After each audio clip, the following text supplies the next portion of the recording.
आपके घर में भी अदल तभी होगा। घर में अगर 4 भाई है ना और बाप सबके साथ अदल करेगा तो अमन होगा। और जहां बाप ने जमीन और जायदाद के बंटवारे में जहां उसने रू रियायत करना शुरू कर दी, जहां उसने देखा कि मेरा फला बेटा मेरी ज्यादा खिदमत करता है, उसको ज्यादा दिया, और जो सबसे कम उसकी खिदमत करता है उसको सबसे कम दिया, जहां उसने ये देखना शुरू किया आपके घर में भी शांति नहीं रहेगी, क्योंकि आपने अदल को मरोड़ दिया है। अदल के पैमाने से आपने घर को खाली और नंगा कर दिया है। जब घर में अदल नहीं रह गया तो शांति भी नहीं रहेगी। जब एक छोटे से घर में शांति को बहाल करने के लिए अदल जरूरी है, तो इस मुल्क में भी हिंदू, मुस्लिम, सिख, ईसाई, बुद्धिस्ट, जैनी सारे लोग अगर ये चाहते हो कि घर में भाई भाई की तरह रहें, तो इस मुल्क के अंदर भी सबके साथ अदल होना चाहिए, इंसाफ होना चाहिए। अगर एक मुसलमान की कोई लिंचिंग करे और उसको मारे तो बदले में कोर्ट और अदालत से उसको भी सजाए मौत मिलनी चाहिए और उसका भी कत्ल होना चाहिए। जब तक ये अदल कायम नहीं होगा, जब तक ये इंसाफ कायम नहीं होगा, मेरे भाइयों, इस मुल्क के अंदर अमन और शांति भी बहाल नहीं होगी। अमन और शांति को बहाल करने के लिए अदल और न्याय और इंसाफ जरूरी है, वरना मैं यही कहूंगा कि हम आह भी करते हैं तो हो जाते हैं बदनाम, और तुम कत्ल भी करते हो तो चर्चा नहीं होता।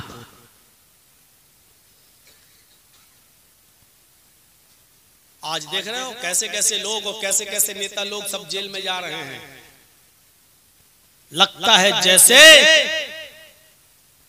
पैसों का गलत इस्तेमाल इन्हीं जेल में जाने वाले लोगों ने किया, और दूसरी पार्टी बिल्कुल वॉशिंग मशीन में धुली हुई है, उसके चाहने वालों ने और मानने वालों ने कुछ किया ही नहीं है। ऐसा लगता है कि वो बिल्कुल दूध के धुले हुए हैं। यही अदल नहीं होता है। अगर इन पर छापे पड़ते हैं तो उन पर भी पड़ना चाहिए। अभी अदल कायम कर दीजिए, शांति बहाल हो जाएगी। सुप्रीम कोर्ट को दखल देना पड़ा है, सुना है ना फैसला अभी सुप्रीम कोर्ट का। हिंदुस्तान में जितने भी राज हैं, जितने भी स्टेट है, सबको नोटिस भेजा है, सबको नोटिस भेजा है कि आखिरकार हर जगह ये मुसलमानों पर इतना जुल्म क्यों हो रहा है, क्यों ये सुप्रीम कोर्ट को एक्शन लेना पड़ा है। इसका मतलब यह है मेरे भाइयों कि इस मुल्क का चौकीदार सोया। सुप्रीम कोर्ट को एक्शन लेना पड़ा कि हमें जवाब दो इस बात का। ये मानना पड़ेगा आपको कि अदल नहीं हो रहा है हमारे साथ। बरजस्ता कहूंगा, डंके की चोट कहूंगा, और अगर अदल और इंसाफ हमारे साथ हो रहा होता तो सुप्रीम कोर्ट को इंटरफियर नहीं करना होता, वो दखल नहीं देती, राज्यों और स्टेट्स को नोटिस नहीं भेजती। राज्य और स्टेट्स को नोटिस भेजने का मतलब यह है कि हमारे साथ अदल नहीं हो रहा है, ना थानों में, ना राज्य सरकारों में। जहां जहां आज तुम्हारी सरकारें हैं, वहां वहां हमारे साथ अदल नहीं हो रहा है। इसलिए सुप्रीम कोर्ट को नोटिस भेजना।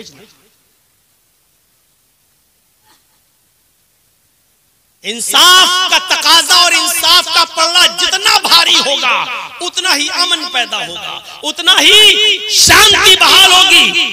काजी शुरैह जो कूफा के काजी थे और हजरत अली ने जिनको काजी बनाया था, एक फैसला सुना रहे हैं आज। यहूदी और ईसाई जमा हैं कोर्ट में, मुसलमान भी हैं। हजरत अली अमीरुल मोमिनीन हैं, खिलाफत अली के हाथ में है, खिलाफत अली के हाथ में है। काजी शुरैह ने कहा कोर्ट खाली करवाइए, मैं फैसला सुनाने जा रहा हूं, अदालत को खाली करवाइए।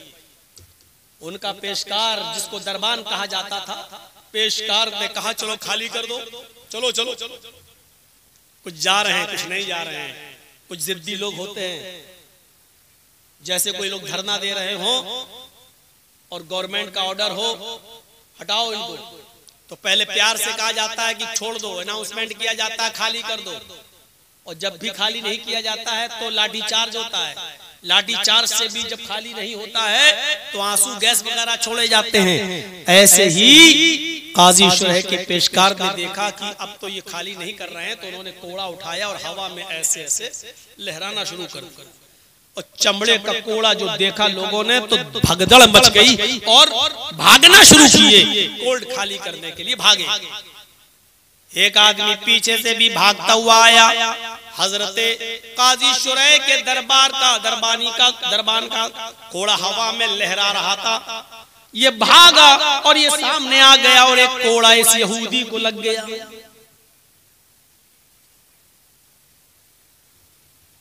काश मेरी तकरीरों की कटिंग ये नव भारत वाले, जी न्यूज वाले, आर भारत वाले जो काट काट के चला कर दिखाकर अपने गुरु का हक अदा कर रहे हैं कि हम तुम्हारी डाली हुई हड्डियों का हक अदा कर रहे हैं, हम उसी पर पल रहे हैं जो हम हिंदू मुस्लिम करके और किसी मौलवी की बात दिखाकर हिंदू भाइयों को एक करने का काम कर रहे हैं, जो हमारे गुरु करते आए हैं, जो हमारे उस्ताद ने, हमारे टीचर ने, हमारे प्रेसिडेंट ने हमें बताया है, हम उसी काम को कर रहे हैं। काश ये चैनल वाले इस वाक़े को भी अपने चैनल पे दिखाएं और बताएं अदल और न्याय का ऐसा नमूना क्या आज हिंदुस्तानी अदालतों में मिलता है, क्या कोर्ट में मिलता है। हाँ, सुप्रीम कोर्ट कभी कभी जरूर ऐसा फैसला सुना देती है जो काबिले रश्क होता है, जो काबिले रश्क होता है और जिस पर फख्र किया जाता है। मेरे प्यारे साथियों, और ये फैसला सुनाने के लिए उनको लोअर कोर्ट से हाई कोर्ट से गुजरने के बाद 20 साल गुजर जाने के बाद तब सुप्रीम कोर्ट से उनको खुशी मिलती है, और खुशी तब मिलती है जब वो खुशी बेचारे बर्दाश्त करने की ताकत नहीं रखते हैं। अपनी जवानी उस खुशी को सुनने के लिए और अपने ऊपर लगा हुआ दाग हटाने के लिए मेरे भाइयों वो 25-30 साल तड़प रहे थे। 30 साल के बाद सुप्रीम कोर्ट ने कहा सबूत के अभाव में इसको बाइज्जत बरी किया जा रहा है। सुप्रीम कोर्ट सिर्फ बरी करता है लेकिन 30 साल खोए हुए उसका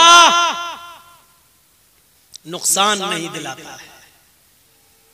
बस अब आप इतना कह सकते हो कि मेरे ऊपर लगा हुआ दाग मिट गया है, लेकिन ये 30 साल में आपने और आपके परिवार ने, आपने और आपके समाज ने, आपने और आपके रिश्तेदारों ने क्या खोया है, इसका इनाम आपको नहीं मिलेगा, ये नुकसान आपको नहीं मिलेगा। मेरे भाइयों, वो आपको नहीं दिया जाएगा, क्योंकि अब आप जब नए सिरे से मुकदमा दायर करेंगे तो अब इंसाफ पाने के लिए भी आपको इतने ही साल का जमाना गुजारना पड़ेगा, तब तक आप कब्र में पहुंचे हुए होंगे। इसलिए आप कोई आदमी फिर मुकदमा दायर नहीं करता, क्या करेंगे साहब, अब कौन, हम बरी हो गए, बस इतना ही काफी है। एक कोड़ा उस यहूदी को लग गया, कोल्ड खाली हो गई, यहूदी खड़ा है। काजी शुरैह ने कहा क्या हुआ, कोर्ट खाली हो गई, तुम क्यों खड़े हो यहाँ, चलो बाहर चलो। उस यहूदी ने कहा काजी साहब मुझे आपके पेशकार, मुझे आपके दरबान के खिलाफ मुकदमा दायर करना है। कहा फिर कटघरे में आ जाओ। उस यहूदी को कटघरे में खड़ा किया, कहा क्या है, कहा आपका दरबारी कोड़ा चला रहा था, इसने किसी को नहीं मारा, इतनी भीड़ में कोड़ा हवा में चलाया, किसी को नहीं मारा, जब मैं इसके पास से गुजरा तो इसने कोड़ा मेरे मार दिया।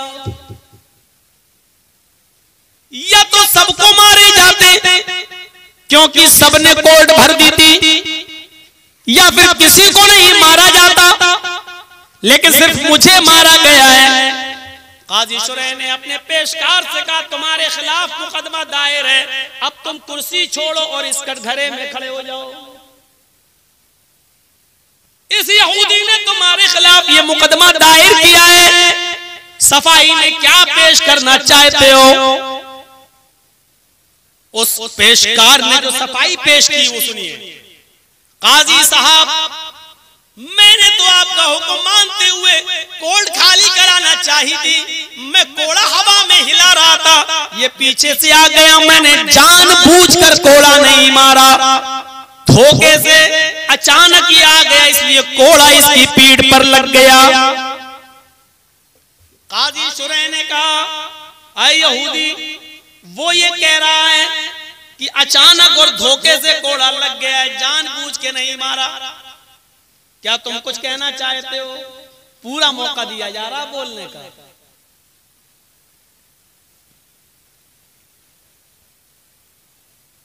कुछ कहना चाहते हो? यहूदी ने कहा नहीं, इसने जानबूझकर मुझे कोड़ा मारा, क्योंकि मैं इसके सामने आ गया था और इसने कोड़ा मेरे जड़ दिया है। काजी शुरैह ने अपने पेशकार से पूछा, ये शख्स ये कह रहा है कि कोड़ा जानबूझकर मारा है, तुम क्या कहना चाहते हो? उस पेशकार ने कहा, मैंने जानबूझकर नहीं मारा है। काजी शुरैह ने कहा, गवाह लाओ। अब इस बात की गवाही कौन देगा कि जानबूझ के मारा है या धोखे से लग गया? दिलों का हाल तो अल्लाह ही जानता है ना। है? अब इस बात की गवाही कौन दे? काजी शुरैह का दरबारी गवाह पेश नहीं कर सका, सिर्फ इतना कहता रहा कि मैंने जानबूझ के नहीं मारा, और यहूदी कहता रहा कि इसने जानबूझ के मारा। बिलाखिर गवाह पेश न करने की वजह से काजी शुरैह की अदालत जो फैसला सुनाती है, उसने हजारों यहूदियों का दिल जीत लिया। फैसला ये सुनाया जाता है, आए मेरे पेशकार, तुम गवाह पेश नहीं कर सके, यहूदी अपने दावे में सच्चा है, और तुम इस बात का इकरार करते हो कि तुम्हारा कोड़ा यहूदी के लगा है, लिहाजा यहूदी की बात को सच्चा मानते हुए अब तुम्हारा कोड़ा यहूदी को दिया जाएगा और तुम्हें इसी कोर्ट में बाहर खड़ा किया जाएगा। और इस यहूदी को मैं हुक्म देता हूँ कि जितनी जोर से मेरे दरबारी ने, मेरे पेशकार ने तुम्हें कोड़ा मारा है, ये एक कोड़ा तुम मेरे दरबारी को, मेरे पेशकार को भी उतनी जोर से मारो। यहूदी उठता है और वो कोड़ा उठाता है और कोड़े को हवा में लहराता है और पूरी ताकत के साथ काजी शुरैह के पेशकार को एक कोड़ा रसीद करता है, एक कोड़ा जम के मारता है। काजी शुरैह कहते हैं बदला पूरा हो गया। मेरे प्यारे साथियों, जरा गौर कीजिए कि कैसा अदल था। हुकूमत हमारी, सल्तनत हमारी, अमीरुल मोमिनीन अली कहा जा सकता था, काजी शुरैह वहीं बैठे थे, वो भी कह सकते थे कि मेरे दरबारी ने आज तक किसी पर जुल्म नहीं किया है, वो जानबूझकर मार भी नहीं सकता है। हाँ, बहुत से मुसलमान भी ये कह सकते थे कि नहीं, काजी शुरैह का ये दरबारी कभी किसी पर जुल्म नहीं करता है, इसने जानबूझकर नहीं मारा है, धोखे से लगा है। लेकिन उन्होंने कहा, दिलों का हाल तो अल्लाह जानता है, मैं ये कैसे मान लूं और ये कैसे कह दूं कि धोखे से लगा है? हो सकता है कि इसके दिल में हो और इसने जानबूझ के बीमार दिया हो, मैं कैसे गवाही दे दूं? किसी ने झूठी गवाही नहीं दी। इस बुनियाद पर काजी शुरैह के दरबारी को भी एक कोड़ा मारा गया। जब ऐसा आदल था तो उस बस्ती में अमन था, उस बस्ती में शांति थी। मेरे भाइयों, कहीं नहीं सुना होगा कि आपने ये जुल्म सितम फलाने किया, फलाने किया, फलाने किया। हमारे असलाफ ने, हमारे बुजुर्गों ने, हमारे सहाबा ने, हमारे ताबईन ने, तबा ताबईन ने हमेशा अदल से काम लिया, अपनों के साथ भी और परायों के साथ भी। इसलिए अमन रहा, शांति रही और कोई सर उठा के नहीं रह सका। जिस